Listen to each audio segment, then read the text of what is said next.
Assalamualaikum warahmatullahi wabarakatuh. Halo teman-teman, saya Elena Amalia dari Bimbel Chandra Elena. Pada video kali ini saya akan menjelaskan materi mengenai ekspor dan impor. Adapun tujuan pembelajaran pada video kali ini yaitu yang pertama, dengan mencermati teks bacaan yang disajikan, siswa mampu menentukan pokok pikiran dan informasi penting dari bacaan secara tepat. Yang kedua, siswa mampu membedakan antara ekspor dan impor. Yang ketiga, siswa dapat mengetahui kegiatan ekspor. Dan yang keempat, siswa dapat mengetahui penyebab dari adanya kegiatan impor. Materi pertama yang akan dibahas pada video kali ini yaitu ekspor. Ekspor merupakan kegiatan memperdagangkan dan mengirim barang atau jasa dari dalam negeri ke luar negeri. Misalnya, kita menjual barang khas Indonesia ke negara Amerika, hal tersebut berarti negara kita melakukan kegiatan ekspor ke negara Amerika dan barang yang kita jual ke negara tersebut dinamakan barang ekspor. Sementara itu, lembaga atau orang yang melakukan kegiatan ekspor disebut dengan eksportir.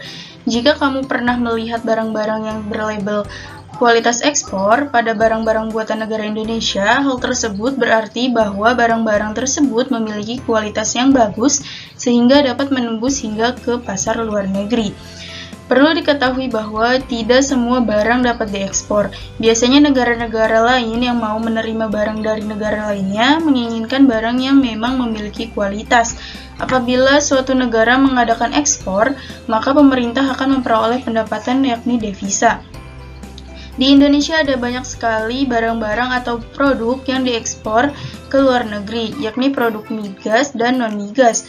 Produk migas terdiri dari hasil pertambangan seperti pengolahan gas alam atau minyak bumi, sedangkan produk non-migas dapat berupa hasil pertanian, perikanan, peternakan, kehutanan, maupun industri. Yang pertama yaitu hasil pertambangan. Indonesia cukup dikenal sebagai negara yang banyak menghasilkan pertambangan seperti minyak bumi. Indonesia merupakan salah satu penghasil minyak bumi paling besar di dunia. Minyak bumi yang diekspor Indonesia berupa minyak mentah.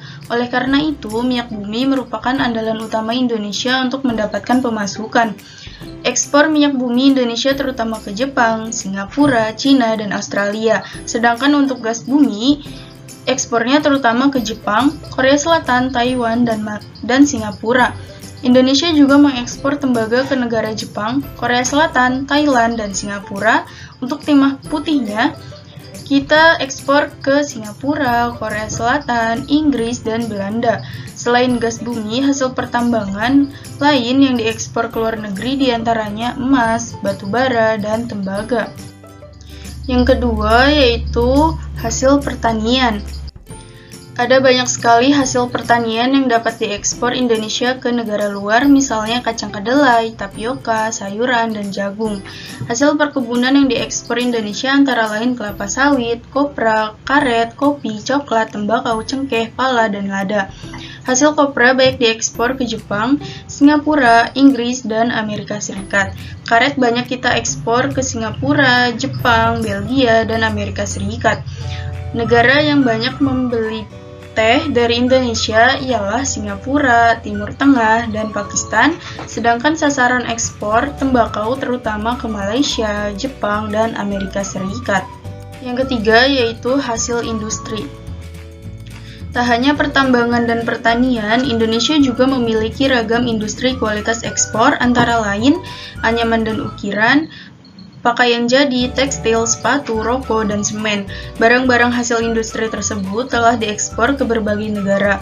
Untuk kain tekstil dan pakaian jadi, tujuan ekspor kita yang utama adalah Hong Kong, Singapura, Jepang, dan Arab Saudi. Materi selanjutnya yaitu impor. Kegiatan impor merupakan kegiatan menerima atau mendatangkan barang dan jasa dari luar negeri ke dalam negeri. Misalnya, apabila kita membeli barang dari luar negeri seperti alat elektronik atau mobil, hal tersebut menandakan bahwa kita telah melakukan kegiatan impor. Lembaga atau orang yang membeli barang dari luar negeri akan disebut importir. Jadi, barang impor adalah barang-barang buatan luar negeri yang dibawa masuk ke dalam negeri. Suatu negara memiliki alasan mengapa melakukan kegiatan impor. Alasan-alasan tersebut biasanya didasari karena negara pengimpor tidak dapat menghasilkan barang tersebut akibat tidak memiliki bahan dasarnya. Negara pengimpor dapat memproduksi barang impor tetapi biaya lebih mahal, atau negara pengimpor dapat menghasilkan sendiri tetapi jumlahnya belum memenuhi. Hal ini dapat kita contohkan pada negara kita sendiri. Negara Indonesia termasuk negara yang menghasilkan beras, namun karena kebutuhan beras bagi penduduk di negara kita belum terpenuhi, negara kita mengimpor beras dari negara lain yakni Thailand. Kendati demikian, pemerintah terus melakukan upaya pembatasan kegiatan impor. Mengimpor dinilai dapat menyebabkan hal-hal berikut. Yang pertama, dapat mengurangi ketergantungan produk luar negeri dan merangsang untuk meningkatkan produksi dalam negeri. Yang kedua, menanamkan rasa bangga dan mencintai produksi dalam negeri. Yang ketiga, mendorong industri dalam negeri untuk maju dan berkembang sebab saingan barang-barang dari luar negeri terbatas. Dan yang keempat, dapat menciptakan lapangan kerja dan menekan angka pengangguran dalam negeri. Sekian penjelasan materi pada bimbel kali ini. Semoga bermanfaat. Wassalamualaikum warahmatullahi wabarakatuh.